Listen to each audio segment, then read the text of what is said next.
freaking first cut. Golly.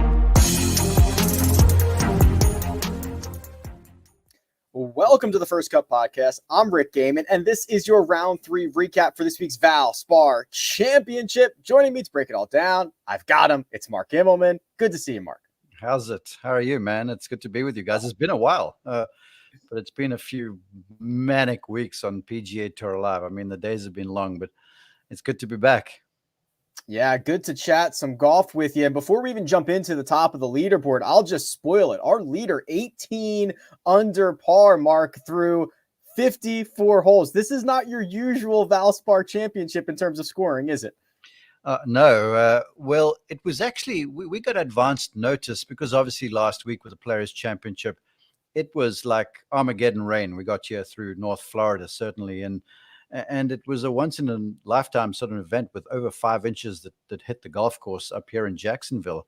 And then a day and a half off or whatever it was, and then back at it in Tampa. And one of our on-course rover just called me and he said, look, this place is receptive, it's green, but some of it, they had a warm lead up to the event. And so some of the overseeded rye rough had burnt out a little bit. So you're getting the fairways rolling a bit, but the greens are still very receptive. And so it's the perfect sort of a recipe for good scoring. And then that overseeded rough, which is normally punitive, that's been sort of mitigated a little bit too. So with less dangerous rough, with faster fairways, so the course is playing shorter, and then with very receptive greens, these guys are going to have their way with this place. And we've seen a lot of that, to be truthful. Well, Davis Riley took that recipe and cooked up a 62 mark on Saturday. It was bogey free. He was freewheeling it out there, and he is going to sleep on the lead for the first time in his PGA Tour career, 2 shots clear of Matthew NeSmith.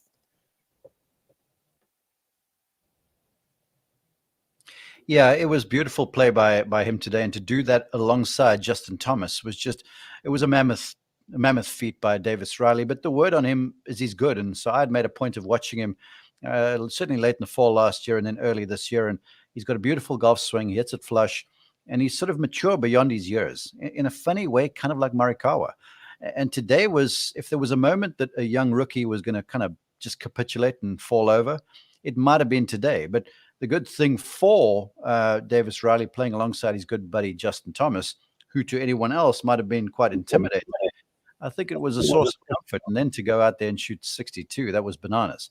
And then there was one sort of moment that for me was maybe an inflection and maybe a harbinger for what we might see tomorrow, is that on 17, the penultimate hole, they both hit good ones in there. JT makes birdie, and then Davis Riley tops him. Now that speaks to a guy that's got like big stuff, and that was so impressive. And then to par the last and to put that score on the scorecard and hold the lead, I'm sure he's feeling like $1 million right now. Now, look, we're a long way removed from this time tomorrow evening when they hand out the trophies, but right now he's sitting pretty. And to be honest with you, what I saw today, it's going to take some going to beat him.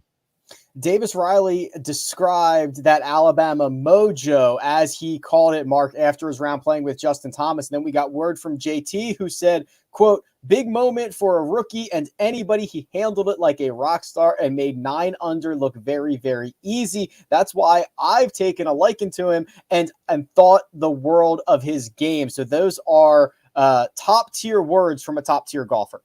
Yeah, game recognizes his game.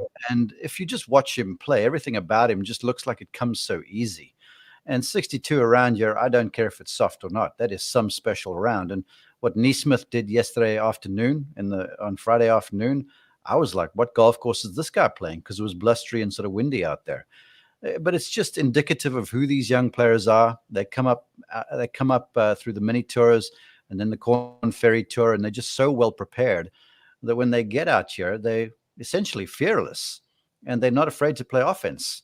And then more importantly, I don't think they're that afraid of failure because they know they just need 1 week and big week to set themselves up for a couple of years. So instead of like in years past when young rookies would come out and go, well, I got to play consistently and play well and make enough money and keep my card and stuff like that. These dudes are like, well, 1 week I do the trick and then I'm set. And so they play that way. And it was fun to watch a really good young golfer at full flight this afternoon. Career low 62 for Davis Riley, 2 shots clear of his closest chaser, Matthew Neesmith, who followed up his Friday 61 mark with a Saturday 69. And it finally happened. He finally made a bogey, the 10th hole of the day for him. So obviously off to a very good start. And he too positioning himself to kind of get that first win, that big moment early in his career. I would say so. And if you were to make lemonade out of lemons, if you're Matthew Neesmith, I'd sort of go, well, there's a certain freedom for not playing with a lead. That chaser's mandate to be able to just go and freewheel a little bit and play the chaser. Whereas if you're the leader, you got the target on your back and all you can go is down. So maybe having to lead for a little while and having to deal with that, it's challenging and it's taxing mentally and emotionally. And he came out and played really soundly today. Yes, it showed a little bit on the back nine this afternoon, but I think the big takeaway for Neesmith is that now he'll realize now just the effect of adrenaline, because he had some shots that went a lot farther, I believe, than he was expecting, especially the one up 17, and that turned into a bogey. So he'll now go, okay, well, I know how my body performs under the highest of pressures. I know what I can expect. So maybe the decision-making will be a bit cleaner tomorrow afternoon, because still I think he's doing good stuff. He's rolling it fine. He's hitting the ball great. So just managing adrenaline tomorrow, I think, will be his key. He is looking for his first career victory. This is his 72nd career PGA Tour start, and there are some guys lining up behind to try to track down Davis Riley and Matthew Neesmith. We're going to talk about those guys. We're going to look at the odds, but first we're going to take a quick break and hear a word from our partners. And we're back. Mark, it's not going to be easy for Davis Riley nor Matthew Neesmith to get the job done because there's a couple of big studs right behind. Justin Thomas, 15 under par. That's 3 shots back. He is plus 220 according to our friends over at Caesars Sportsbook. Very similar odds to the plus 210 that Davis Riley is. And for JT, it's 3 consecutive 66s for the first 3 rounds. Only 3 shots back with a couple of guys without much win experience at the top of the board. You got to think he's licking his chops. I'm sure he is. He's just got to get by the front 9 tomorrow because he's done all of his work on the second 9 this week. And, as far as I'm concerned, he should be the favorite. Davis is untested, although he has won at the other levels, but winning out here, this is kind of what you dream about. And when you're on the doorstep of your dream, things get a little real. And then as soon as you have one hiccup or maybe one misstep, then all of a sudden it's like that dream that's right there and it's within your grasp. It starts to crumble and you have to work so hard to stay in the game mentally. And Justin Thomas has done all of that stuff. And he's playing great. I mean, he's hitting the ball just fantastically well. And he seems to have a bead on the green reading because early in the event, he really didn't make very much at all. And all the putts that he hit, in my opinion, was sort of just nose diving late. And he was missing balls a little low and then missing high. And he just couldn't figure out the speeds. And then all of a sudden, he makes a bomb there on the 14th in the first round. And it's like someone then just opened the spigot and he started to read them right and hit them right. And he started to just reel off birdies all over the place. So he's looking good. He's playing good. He's obviously super confident.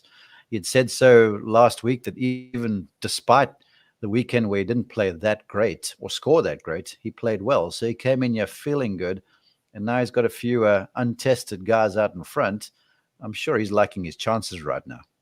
Right there lurking with JT at 15 under par is Sam Burns. He's plus 350 over at Caesars Sportsbook, and he was shot out of a cannon on Saturday, Mark. He opened up eagle birdie to put a little pressure on that final group, and he would be the first to successfully defend his title if he could pull this off since Paul Casey did it. Yeah, something about this course and defending. Casey did it. And this course too, given if you're Sam Burns or someone in the chase back, maybe a Hadwin, who also came from behind, incidentally, to force a playoff. The course, the way it stacks up with the finish, holes 15, 16, 17, and 18, which are awfully demanding, all 4 of them, it likes you to post a little bit. Because if you post something that's a stout target and the leaders get there off 14, the last real legitimate look at a birdie, and they see the leaderboard that's right there off 15T, and they're like, oh my goodness, there's, 18, 19 under par in the house. That can get under your skin because making a few pars to finish is a tough ask. and then all of a sudden the pressure ratchets up, and then the shot value is just raised too, and so it becomes awfully difficult. So for a Burns, I think he's sitting pretty. He's playing great. He didn't swing very well to me yesterday. We had him in feature groups coverage, and he seemed a little late on everything and sort of salvaged the round, which was what champions and winners do. Today he looked a lot sharper. The distance control was there. The decision making, he and Travis Perkins are doing a wonderful job, and he's keeping himself in it. So I think he's in a good spot to perhaps post something and then just see what happens. I'm fascinated by the final two groups, Mark. You've got Davis Riley and Matthew NeSmith. They're going out last, obviously looking to kind of maybe have a comfortable pairing, see if one of them can break through. But the Lions of Justin Thomas and Sam Burns, they're going to be in that penultimate group. Maybe they can kind of work together, draft off of one another, and try to put maximum pressure on that final group. Well, you would think so, but a lot of it, I feel like, it comes down to how you start and then how you play the stretch of holes 10, 11, 12, because there are legitimate looks there through the turn. So if you get a decent start and then you go holes 10, 11, 12, and you maybe pick up one or two there, then you're in good shape if you're a chaser, because 13 is tough, 14 is the par 5, that's no guarantee, and then, of course, the finish. And they write books about that place. So a lot of that and that drafting and all that sort of deal is they got to gain strokes through that stretch. Because if they don't, then they got hard work in front of them. And then perhaps you start forcing the issue, and you can't afford to do that, risk of short siding or perhaps rinsing a tee shot down 16. So, yeah, they can certainly do the trick and pull each other along. But there are certain stretches of holes that you have to go and take advantage of. Well, unfortunately for Jacob's one and done selection, Adam Hadwin did not have himself a particularly strong Saturday. 1 under par, lost a little bit of distance to the rest of the field, and he's 20-1 at Caesars Sportsbook. So the way that this shapes up, Mark, Riley, Thomas, Burns, and NeSmith, the only 4 golfers at Caesars shorter than 20-1. Very likely that the winner comes out of one of those 4 names. Would you like to prognosticate on who this victor is going to be? I have a sense that it's one of the 2 rookies. They just look awfully poised right now. You talk about drafting. I feel like there'll be a little bit going on between the 2 of them, and there's a whole lot of pride going there, and they're both playing really well. Now, Justin Thomas, taking him down, that would be a David and Goliath story. To a smaller extent, it's the same thing with Sam Burns, because, look, he's a player for the now, and a number of our fans on this podcast wanted him on the Ryder Cup team, and you got to be a stud to be on that US team. So, look, they're the big dogs, but that Davis Riley today, he proved something, making a birdie 2 on top of JT on the 17th hole. I know it's only Saturday. He proved what he has, and he proved to himself that, look, I can hang. And Matthew NeSmith did the same thing. He gained, and I'm talking your language now, I think it was 9.5 strokes in the field on Friday afternoon. And that was some golf, man. And he was out in the tough conditions then. So they both know they got it if they can arrange their emotions and just kind of dodge the odd adversity that is inevitable. I think one of them pull it off. Sleep well, Davis Riley. You are the favorite to win the Valspar Championship. You've got 18 holes to go. We'll see if you can get it done, and we'll be back after that final putt drops to break it all down. But for now, let me thank producer Jacob. Does all the hard work behind the scenes. That right there, Mark Immelman. You can find him on Twitter at Mark_Immelman, and you can find me at Rick Run Good. This has been The First Cut, and we'll catch you next time.